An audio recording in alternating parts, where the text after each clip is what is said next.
From Showhawk Media, this is Filmmaking Footnote with your host, Michael Hall. You're listening to episode 6. This is the show where we give you the best filmmaking and production information so you can make the best project possible without having to spend a bunch of time or money at film school. Let's do it.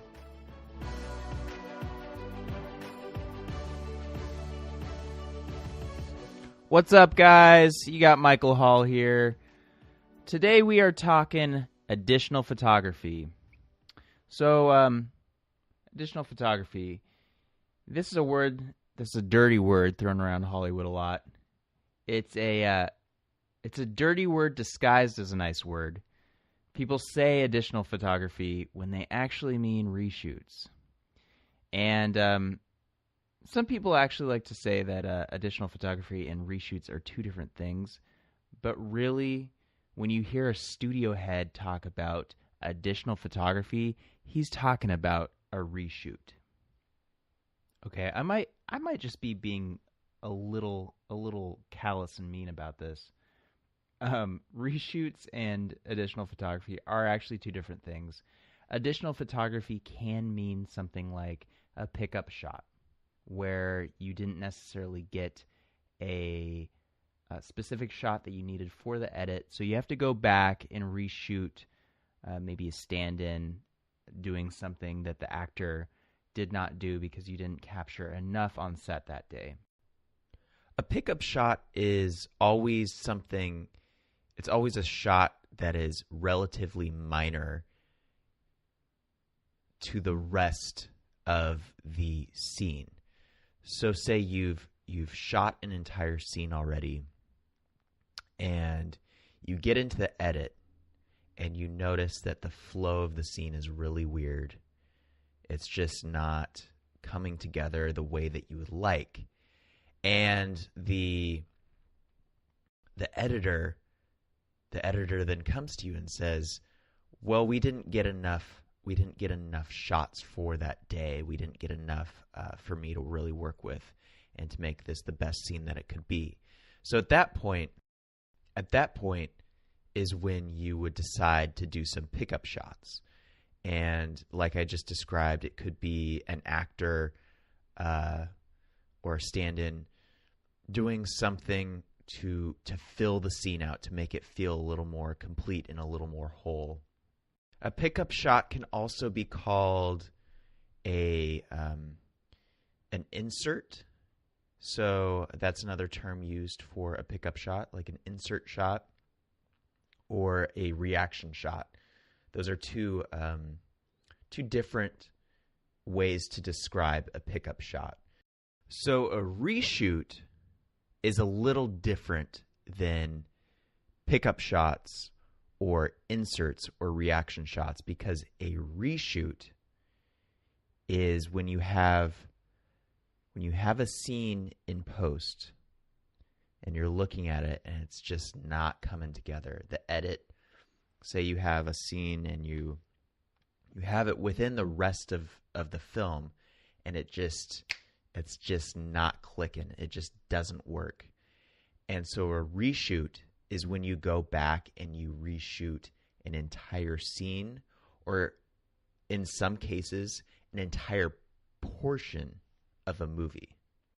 And the reason that there's a lot of PR people, PR and studio and producers that refer to reshoots as additional photography is because most of the time, because of focus groups. And you might be wondering, how did I jump from reshooting a scene to a focus group? And the reason is because most Hollywood films or most big budget films put their movie into a test screening or a focus group before it ever sees the light of day. And the reason they do this is because they want to make sure that the focus group or the test group feels good about the film. They have these focus groups.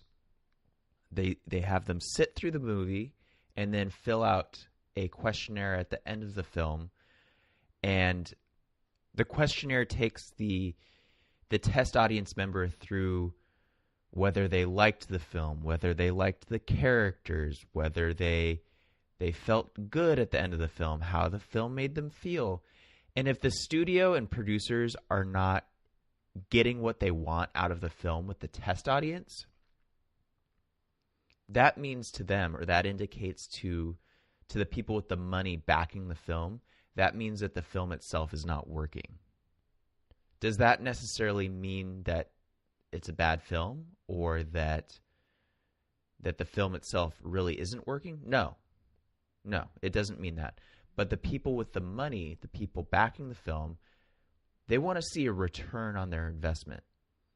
They see the film as a product that they're putting into the marketplace. And the studios, their goal is to make a movie, put it out, and have a return on the money that they put into that movie. So they want to make a profit. And when they put the film into a focus group or a test group and they see that it's not performing well, that indicates to them that they need to reshoot portions of the movie, or they need to fix stuff in the edit that's not working.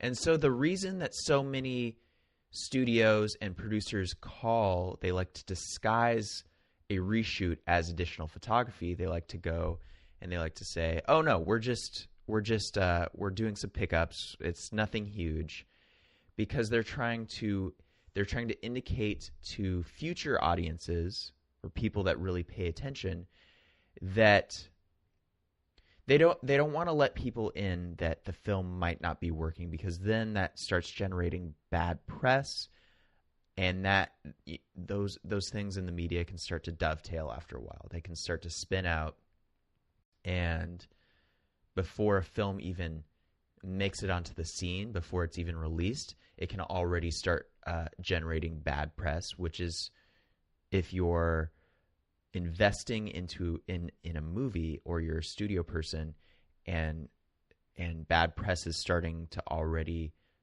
spin out of control around your film, that's a really bad thing.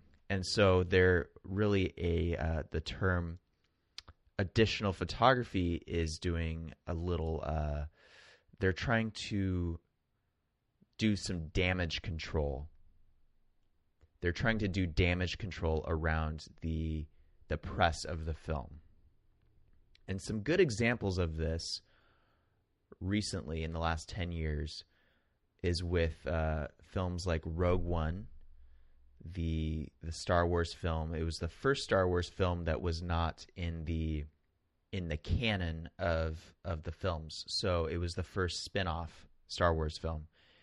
And Disney actually went back and reshot a very good portion. No one knows how much of Rogue One they reshot, but they got the initial cut in front of audiences, and they were getting terrible feedback, really bad feedback. It was not performing well. It was not performing up to standards.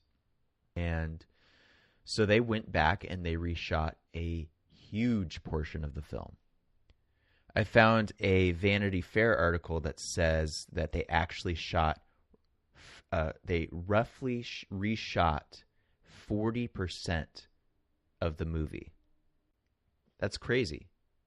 If you have a 100-minute movie, that's 40 minutes of the movie. That's insane. That means that they wrapped production. They were done shooting. They got it to the edit. They edited most of the film, and then they edited the film. Usually when they show these test screenings, they haven't done all of the CGI or post-production. But that means that they did an initial edit and then showed it to a test audience, and the audience was like, "Nah, it sucks." That's a really bad thing. I mean, I saw the movie. I really liked the movie. In the end, it was good. It was a good movie from my perspective. It wasn't amazing. But that means that they shot most of the movie, or they shot the entire movie, showed it to a test audience, and the audience was like, no, you should reshoot this. This is not good. Or those were the scores that indicated that they needed to reshoot it. And here's what the star of Rogue One, Felicity Jones, said about the reshoot for Rogue One. She said, obviously, when you come to an edit, you see the film come together and you think, actually, we could do this better. I mean, wouldn't you just give your first draft of this? You wouldn't just give your first draft on this story, would you? So that's the quote from Felicity Jones. She framed it in the way that we're not just going to give our first draft of the story to the audience, which is fair, but that's a really expensive second draft of the film. That doesn't just mean they rewrote something. That means that they rewrote something and they went and refilmed it. A couple other examples of reshoots that have happened on big budget films are with World War Z. That was the Brad Pitt movie that came out several years ago now. It was a big budget zombie film, and they did major reshoots. At least 50% of that film was reshot. Fantastic Four, the most recent Fantastic Four, was it was a huge flop. It was a terrible movie. It was awful. So they reshot most of that, and that had to do with a lot of the director was really inexperienced and didn't know how to run a set, and so it was a cobbled together mess of a film because the production itself was not run smoothly. And then the last example is Suicide Squad. And both with Suicide Squad and World War Z, it sounds like the scripts themselves just were not really tight. And so there's a few reasons that you reshoot something. A, your script is just a mess and it's not where it should be. B, the production itself, the set is not being run well. Or C, maybe some of the specific scenes just didn't come together.